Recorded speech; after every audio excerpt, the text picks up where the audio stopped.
오늘 첫 번째 소식은 우리 김주영 기자님이 가져오셨네요. 네. 한국 무기 폴란드에 수출한다라고 해서 저도 모처럼 방산 부분에서도 이제 수출 소식이 들려온다 이렇게 생각을 했었는데 그게 벌써 2년 전인데 아직 계약이 완전히 끝난 게 아닌가 봐요.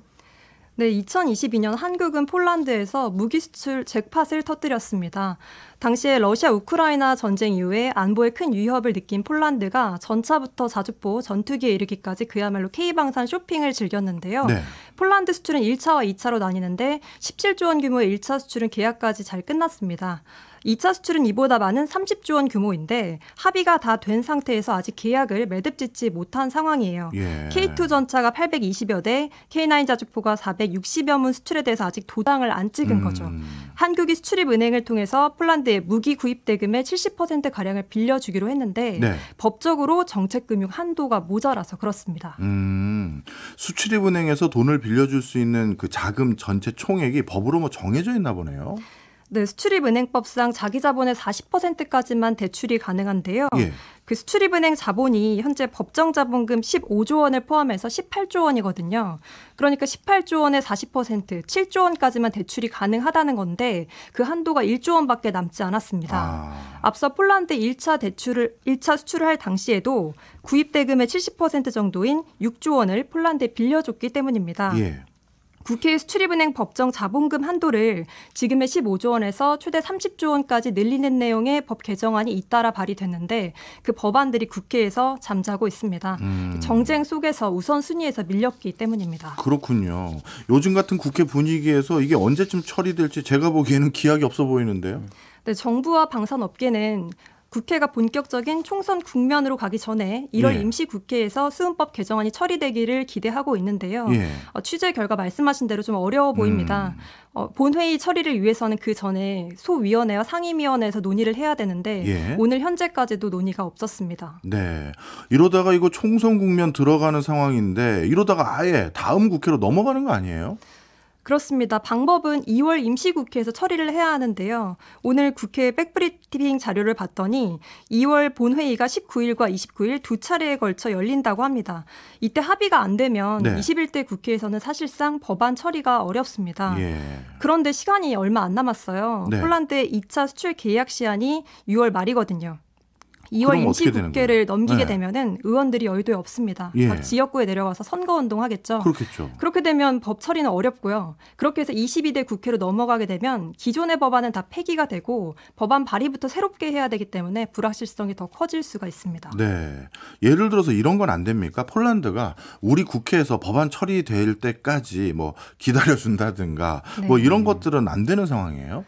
네, 사실 지금 우리가 아쉽냐 이런 얘기들 많이 하시는데요. 네. 폴란드가 K방산 쇼핑을 할 때만 해도 분위기가 굉장히 우호적이었습니다. 예. 당시에 폴란드 국군의 날 행사에 K2 전차 K9 자주포가 행진을 같이 하기도 할 정도였죠.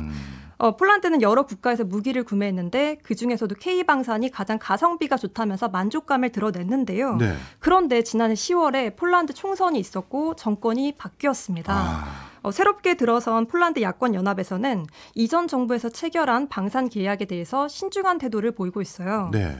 현재 이전 정부에서 세운 무기 도입 계획에 대해서 감사가 진행 중인데 그 결과가 다음 주에 나온다고 합니다. 예. 방산업계는 폴란드에서 계약 자체를 파기할 가능성은 크지 않지만 만약에 계약 시한을 넘겨서 체결하게 될 경우에는 물량 자체를 대폭 줄이거나 아니면 한층 강화된 금융 지원을 요구할 가능성이 있어서 가슴을 졸이고 있는 상황입니다.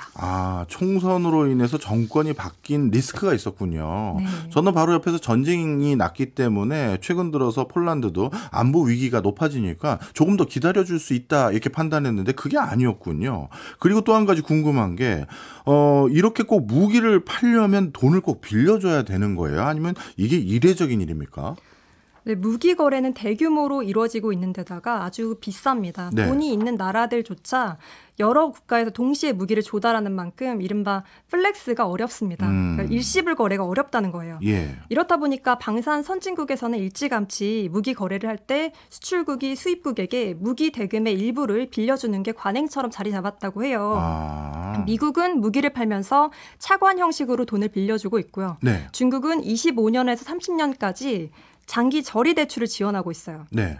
또 프랑스는 소시에테 제네랄, BNP 파리바 등 민간은행에 아예 방산금융 전문 조직이 잘 갖춰져 있어요. 예. 실제로 프랑스는 모로코나 이집트에 수출을 할 때 이러한 민간은행에서 돈을 대출해줬다고 합니다. 우리나라는 그동안에 이런 제도들이 잘 갖춰져 있지 않아서 눈앞에서 수주를 놓친 경우가 더러 있었다고 하는데 네. 이번 기회에 수출 금융 지원 제도를 좀 선진화할 필요가 있겠다 이런 지적들이 나오고 있습니다. 그렇군요. 무기 판매하려면 돈도 약간 빌려줘야 되는 그런 관행 아닌 관행이 있었군요. 그런데 방금 말씀 듣다 보니까 중국은 장기로 저리로 빌려준다라고 하면서 장기가 25년에서 30년인데 네. 이 정도면 자칫 잘못하면 돈 떼일 염려도 있을 것 같은데 이건 어떻습니까? 네, 일각에서는 추후에 폴란드가 국가 부도나 채무 불이행 사태에 떨어졌을 때 혹시 무기도 주고 돈도 못 받는 거 아니야? 이렇게 우려를 하고 있습니다. 그러니까요. 다만 폴란드는 동유럽의 중심 국가이기도 하고 예. 국가 신용 등급이 그렇게 낮지가 않습니다. 국제 3대 신용평가사에서 A-로 평가받고 있고요. 예. 물론 우리나라가 지금 더블 A 정도니까 이보다는 낮은 수준입니다. 예. 말씀하신 대로 다만 위험에 대비하기 위해서 금융지원 관련 계약을 할 때는 이자율이라든지 보증보험이라든지 이런 걸 꼼꼼히 살펴서 좀 안전판을 마련할 필요가 있겠습니다. 그렇군요. 만약에 지급을 못할 상황을 대비하는 안전판도 챙기긴 해야 되는 거군요. 네. 자, 그런데 그렇다면 나름대로 관행이기도 하고 그리고 안전판을 통해서 돈을 받을 수 있는 여지도 만들 수 있다라고 하니까 더더욱 이번에 폴란드의 무기를 꼭 팔아야 된다는 생각이 저 개인적으로는 드는데 네. 우리나라 입장에서는 폴란드 무기 수출 이게 나름대로 큰 의미가 있겠죠. 일단 규모 면에서 폴란드 무기 수출 규모가 1차가 17조 원, 2차가 30조 원, 합쳐서 47조 원입니다. 네. 지난해 1년 동안 K방산 전체 수출 금액이 18조 원인 걸 고려하면 상당한 규모죠. 예. 또 기존의 주력 산업인 조선, 섬유 이런 다른 산업의 전체 연간 매출을 압도하는 수준이기도 합니다. 폴란드에 대한 무기 수출은 K방산의 세계적 위상을 높이는 측면에서도 의미가 있는데요.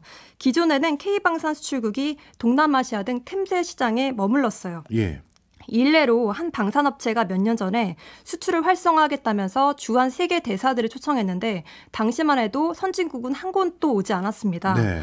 그런데 폴란드 수출을 계기로 유럽 등 다양한 국가에서 한국의 무기에 많은 관심을 보이고 있습니다. 실제로 1분기에 폴란드 바로 인접국이죠. 네. 루마니아의 K9 자주포의 수출이 아주 유력한 상황이라고 하네요. 아, 그렇군요. 폴란드가 구매했다라는 걸 듣고 나름대로 이게 평판 효과가 생겨서 그런지 인근 국가도 관심을 보이고 있는 그런 상황이었네요. 그렇다면 이번에 폴란드 2차 수출도 만약에 잘 마무리가 된다면 앞으로 우리 K방산의 수출이 뭐 날개를 돋는다, 장밋빛 전망이 나온다. 뭐 우리가 이렇게 이해해도 됩니까?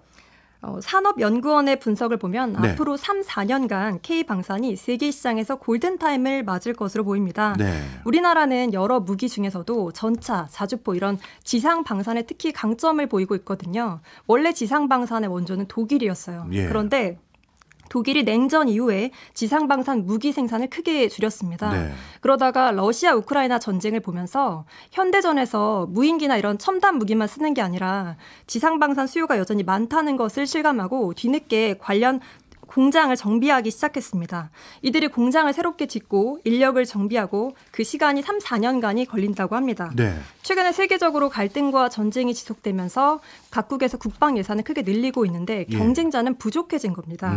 이럴 때 폴란드 등 선진국에 대해 무기를 납품한 이력, 즉 트랙 레코드가 있다면 우리 K방산의 수출길이 더 빠르고 넓어지는 효과가 있을 거라는 분석이 나옵니다. 알겠습니다.